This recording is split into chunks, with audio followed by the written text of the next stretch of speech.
kanu mangai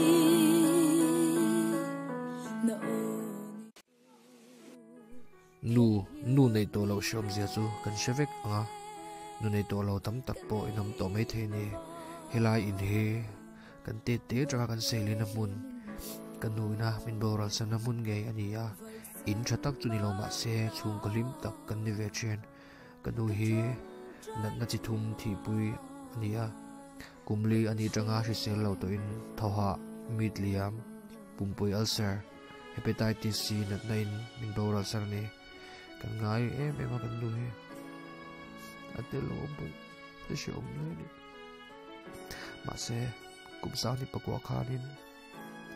pathianin nat na le shom na om to lo na muna kanu chu thamang ta ka chol turin bin lak sakta ni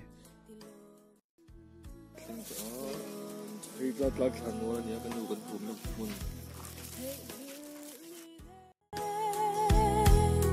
kan nei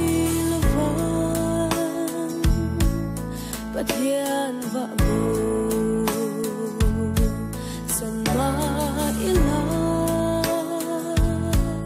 kanu trong trai na ka she tu na hian mo ka character ikung character kha ka character kung hi ila shilo mai te mo tu na somnem te ko lo ki nga sham son viam thu ko ron tho sak don chu hey nu ka character ang chanin ti hianin ko ron ti lim don te ni ai mo imure to an tho to la tho to ro sha ma ko no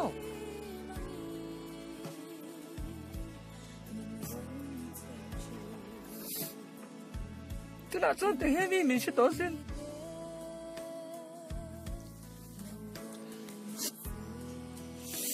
nu imure to tho ho to kum som la imu to ron thoi tum me ro me mo ai pang par te kan da he du na chuan mi shi ve to sin le dam ve la chuan video te ka tilang ve tu chen he to se tu la chuan than mo ai am to bo no pan lai tu isiam tu thei sia cha la chuan ikhan bak ti lan thei ni si lo khang hun lai te khan youtube te lo khoi toi la chuan kan tilang ve tu chen ya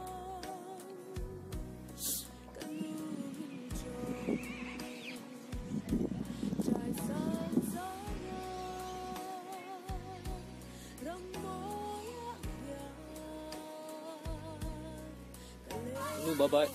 bye bye ti rolem